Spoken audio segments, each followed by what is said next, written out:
Welcome to How Preschool Teachers Do It. This is Alison Kentos. I am an early childhood educator. And this is Cindy Tarabush. I am an early childhood consultant. This podcast is for parents and early childhood professionals. Let our experience and research-based knowledge become your guide. Hello, preschool peeps. Hi, peeps. We have such a feel good episode today, don't we? We do. I think it's a feel good episode for you. Yeah. And I'm excited about it too. Yeah. But first, where are people listening to us, Alison? All right, we have people listening to us from Egypt. So hello, everyone. So cool. And also Maine, which is a place I've always wanted to visit. I feel like if I go on vacation this summer, that might be where I go because I want to go hiking up there. Oh, with my dog. Nice. Yeah. Long drive. I know, but I feel like it'll be worth it. Yeah. Says the girl who's driven to Canada, as we know from a prior episode. Like, I feel like you can do it. I could do it. Yeah. I could do it. Yeah. And that's so close to Canada that it is. It's right there. I could just, depending on where you are in Maine. Go if you go right over the border and just start living there. It's fine. Again with that. Also, you need to question your tolerance of winter. That might be an issue. Yeah. Maybe we should go down south to like Mexico or something. I have to question my tolerance of heat. I know. See, there's. So there you go. There you go. We're here today to talk about tracking your what I was calling your non-scale wins. And I'll tell you why I called it that. So I mentioned a couple of last episode. Oh my gosh, timeline. Yeah. I mentioned last episode that I've been doing this weight management lifestyle change program, which has been amazing for me. And one of the things that they teach us is that it's not always about the numbers on the scale, that there are other wins when you change your lifestyle. And so what I started to do, in that case, I have a digital journal and it has a calendar in it. And every day that I have a non-scale win, like I'm wearing a different size clothes or I was able to do something more easily. Right, like because you'll text me some of your non-scales. I do. I get so excited. Where she's like, I just walked up the neighborhood hill or something the other day. You texted me, and I didn't get winded at all. And I was like, oh, that's amazing. Yeah, those are like really cool put me in good shape. I mean, it is a big lifestyle. It's not only diet; it's also a big lifestyle change. Yeah. And so I've started to mark these on a calendar, and what I realize is sometimes we measure our successes in ways that don't tell you the whole story. Yes. And then I realize that's true for early education too. Yeah. They don't tell us the whole story. We have a lot of assessment tools now in early education, lots of emphasis on observe the children, document what they're doing, use these tools, whether it is your standards where you live, state or country standards. It could be a product that your program purchases. For example, one well-known one is Teaching Strategies Gold. Another one is HighScope's Core Advantage.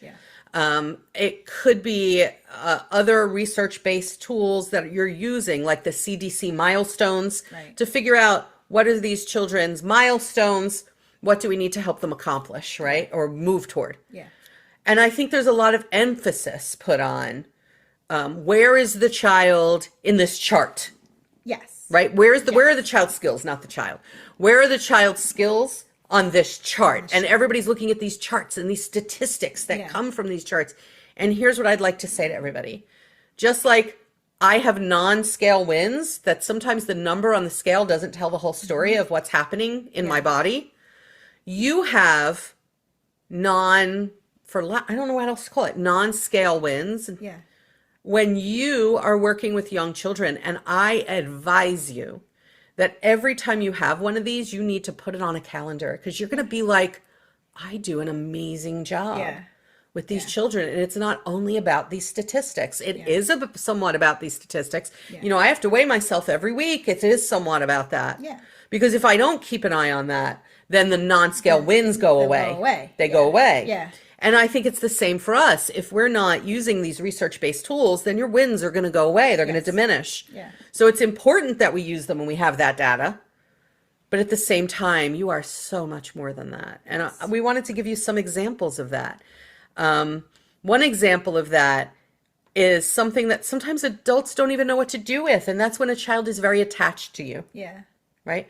Yeah. If a child is very attached to you, that is a wonderful sign, a wonderful result of the relationship that you have developed with this child and your ability to make children feel safe with you. Yeah. It is wonderful. Now, do we want that child to eventually be willing to explore the world beyond our laps and our sides and us? Yeah, of course we do. Yeah. Just know that it is a win when a child loves spending time with you. Yes. Yes. Right? And you can go to that calendar and you can write something like, Allison just wanted to spend time with me today. Yeah. That's a win. Yeah. I have a good relationship Yeah. with that child. Yeah. And it's funny because, like, with the same child, several weeks down the road, the win might be Allison explored an area without me today. Which means you supported Which their you- ability to yes. leave your side. Yes, that you gave them the security through that relationship that you had in order to feel confident to explore the area on their own. It's a giant win, It is. you know? I also feel like the families, think about the families. So sometimes families will come in and they will confide in us, Yeah. right? They may confide in a teacher assistant, a director, an assistant, or whoever they pick. That's a non-scale win. win. That's trust. Exactly. Yeah. They've trusted you enough. You have built trust with them that they're going to come and tell you what's going on. Yeah. Put it on a Yeah. calendar. They A value family trusted you. me today. Yeah. And they value your opinion. Yep. You know, that's what we should be doing. A family trusted me today. That's all you need to That's all write you need down. to write. Right? When you start to collect these wins, it is so affirming. Yeah. Yeah. It's I've started to do a couple of things. When I get up in the morning, one of the first things I do, sometimes even before leaving bed, I have a journal and I write down 3 things I'm looking forward to today. Yeah. And sometimes it's a stretch, honestly. Sometimes I'm like, it's going to be a crazy hectic day. What am I looking forward to? But I come up with 3. I have to come up with 3. Yeah. I also, at the end of the day, sit and I document something I'm particularly proud of that actually happened. Yeah. Right? Which is different than these other wins. It can be the same, I guess, but I document something else that I was particularly proud of from my own actions. Right. So for my actions is a little different than these wins. And I encourage everybody to do that in relation to early education because let's face it, it's not a high paying job. Yes. There's It a can be- lot of stress, I was just going to say it could be very stressful. Mm-hmm. Yep. lots of stress, some frustration, Yeah. lots of demands on you. Yeah. So if you're going to keep an eye on the ball, an eye on that why, you have to document all of this. You said you had a story from class. Oh, yeah. Okay. So there's this boy in my class who was always very nervous to come to school. It was his first experience at school. It took him, I'm not always watching his arrival time because I'm in my classroom. So I don't know what happens out on the front door. And a teacher just came up to me on Friday and said, "It's so amazing to see him. He says bye to mom and happily walks in now and with no like hesitation at all." And it took him months. I mean, we're now like months into the school year. It took him months to get there. And if another teacher didn't tell me that, I wouldn't have known that happened because I'm not at the front door, but she is. And so I was like, "Oh, that's amazing." Because usually by the time he gets to my classroom, he's happy. But I didn't know that there was even the struggle so much, that he was doing so much better with the leaving mom in the morning. And I was like, "Oh, that's amazing." If he's doing so much better leaving his parent to go to you, it's a win for you because he's feeling secure with you. Yeah. And he walks through the hallways all confident now. And That's so nice. It was cute. So like, I was like so happy that the teacher told me that because I was like, "Oh, that's nice. That's good." I have another student who speaks Russian. Mm-hmm. And so he came in speaking very, very, very, if anything, no English at all. And just recently started at least saying, "Please help me." Well, that's good. So, that's a first step. Yeah. That's So great. like to zip his coat up. It's a great phrase to have. Yeah. "Please help me." And I said, because he used to whisper it, and I was like, "No, say it louder. Aw. Say it louder. You can do it." He was unsure. Yeah, he was very unsure. He's very not confident in his English speaking. So like he's now going up to other people, like not just me or my teacher's aide. Like so he went up to somebody else in the cafeteria the other day because he needed more water in his bottle and asked them, a teacher he doesn't even know, saying, "Please help me." And I was like, "Oh, this is amazing." How cool is that? Yeah. So good. So cool. I remember when I was a classroom teacher, every June, I used to have a conversation with the people I worked with in the room where we would say, remember who they were in September? Yeah. And they had grown physically, Yeah. socially, emotionally, Yeah. cognitively, in every way. In They every had single grown way. in Yeah. in their Yeah. skills, right? They had grown in every way. Yeah. And sometimes we would look back, if we had photos of them from the beginning of the Yeah. school year or the class picture from the beginning of the school year, we would look back and even say, look how small they were. Look how They're little. like babies, right? I wish that I knew then to do that more often. Yeah. To instead of waiting to the end of the year, every couple of months to sit and reflect. Yeah. Who were they 2 months ago? Yeah. Who are they now? Because Yeah. you're going to come up with so many wins Thanks. Yeah. that, yes, some of them were reported in your data and to families, but not all of them, Yeah. right? You're going to come up with things like, oh, this child is doing so much better with getting his lunch and opening it up, And opening it up. right? You're going to come up with, this child just interacts with me on a different level. Yeah. Yeah. You know, or this child, all of a sudden I saw this child being a leader the other day. Yeah. That's a big one that sometimes you miss. Yeah. You know, because when you're with them every day, sometimes it's hard to see the little things adding up, right? Because you're like, oh, we're just with each other every day. You see, you know, but like when you really sit down and think about it, you're like, oh, she didn't used to do that in the beginning of the year, or she didn't used to do that even last week. You know, sometimes sometimes the growth is really rapid sometimes, and you miss it if you're not looking for it. And it's partially their brain development. Yes. Right? Their brains are developing. They're making other connections. It's partially internal. Yes. But all of those connections wouldn't be made if it wasn't for you. Correct. It's the repetition of the things that we hope they will learn. Yeah. And that's a partnership between us in early childhood programs and the families. Yes. Right? We can't take all the credit. You know, it's funny. Right. We sometimes early childhood professionals, I want to say this the right way. Sometimes early childhood professionals want to take all the credit for the things that are going well and none of the credit for the things that aren't. Yeah. So we go, oh, that's the family's fault. But then when the children learn something, we go, oh, that was us. That's me. That's Yeah. us. That's us. That's not the family. Yeah. Actually, it's everybody. It's everybody. Everything is everybody. Yeah. We are equal partners in all Yeah. of this. Yeah. And then the same thing for families. I'm sure as a parent, there were times when I was like, well, that lousy thing was the school. And then when something went well, I was like, that's because we're great parents. Yep. We always want to take the credit for Yeah. what's good and Yeah. shun the things that are Yes. not. Yeah. Put it on somebody else, Somebody blame else's somebody fault. else. Yeah. It's not a blame game. It's No. just this is what's happening and we're doing our best to work together. Right. And it's individual child development and Yeah. brain development when they're Yeah. going to start to do things. Yeah. So some of it is them and their own growth.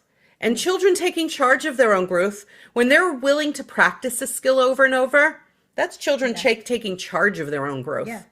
Yeah. The fact that children feel safe enough in our programs to do that, though, is kudos to you. And if they feel safe enough to do that at home, and I'm sure they do. And they do. And they do. All the research shows that Yeah. if you are coming from a nurturing home, that you're going to do things first at home. Yes. Yeah. Mm-hmm. Yeah.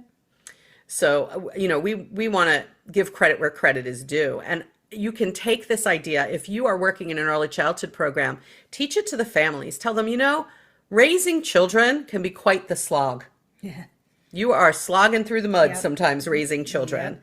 24 hours a day, 7 days a week. And even if they're not with their children all of the hours of the day, they're thinking about their children all of the hours of the day Yep. and worrying about their children all the hours of the day. You know, parenting, raising children is a daunting task. Mm-hmm. Teach them to write down the wins, please. Yeah. And they don't have to, you need to tell them, don't rehearse your children so that you get a win. It has to naturally emerge Yes, from the it children. does. It does. What do you see the children doing naturally that you can think, oh, wait, Yeah. that's because we took them to the park X number of times. Right. Right. Like, wait, my child is negotiating taking turns on the slide On the slide, or they're because we've taken them so many times. or now you've taken them so many times. Now they're climbing things they couldn't climb before. Right. You know, whereas before they maybe needed your help or your hand on their back to feel secure. Now they're just doing things. Right. You know, that's One of the things I learned recently, and I want to try and implement this in my own life, is that you need to set these, and we know this, you need to set short-term goals, right? Yes. Here's something I want to work on with the child. Right. Set a short-term goal. Yeah. And when the goal is reached, Yeah. have yourself a celebration that you helped the child reach it, right? Yeah. Have yourself a celebration. And you need to determine this for yourself. And the celebration should not be like, I'm going to go out and get myself a donut and a cupcake. What it should be is, I'm going to spend some time enjoying something I like to do because I did really good work doing that. Yeah. Right? So I'm going to take care of myself now. I'm going to sit and I'm going to read, or I'm going to put time aside for myself to be outside in the nice weather. I'm going to put my work aside a little early today and go do something because I want to celebrate this win. Right? Yeah. And celebrating the win is taking care of me. Yeah, because I think as adults, we don't celebrate our wins enough. That's true. You know, we're just slogging through life and through work, and we're like, okay, that's great, I survived the day, and that's a reward enough sometimes, right? But you really should be like, no, I did this, and I deserve a little break or some sort of treat or some sort of extra time doing something. Like, we need to award ourselves. You know what I should do with the non-scale wins? If I get a certain number of them for the month, I should do something special. Yes, you should. Because that's motivating to me. Yes. Even more than what the scale says, it's motivating to me. Yes. Because it's so much more than a diet, the program that I'm doing. So it is. So anyway, folks, if you want to learn more about that, you have to listen to a prior episode. And I wonder now that we're talking about this, I wonder what my son, the millennial, would have said if he were in here. He needs to just be a permanent part of this podcast. Michael, are you listening? No, he's in another room. He's probably like, no, thank you. I'm done. I've done my duty. I'm done dealing with Allison. I'm sorry. I've done my duty. You know what I should have asked him while he was on the podcast? A question that he couldn't not answer because he's on the podcast? Yeah. Oh. Like what? What it's like that people take his mother's advice. That's a really good question. It's super weird for my kids, I know. Yeah, what does he think about that? To get it right from his... Right, I feel like we have to ask him that if he ever comes back on. All right, if he ever comes back on. So stay with us and keep listening to our episodes. A mini episode with just that question. It's like just a quickie. That would be fun. Yeah. All right. Anyway, we're going to let you all go and ponder what we've said. And I hope you will start to document in some way and track your wins that can't be shown on paper. Yeah. All right, preschool peeps, we will catch you next time on the podcast. Hi, peeps.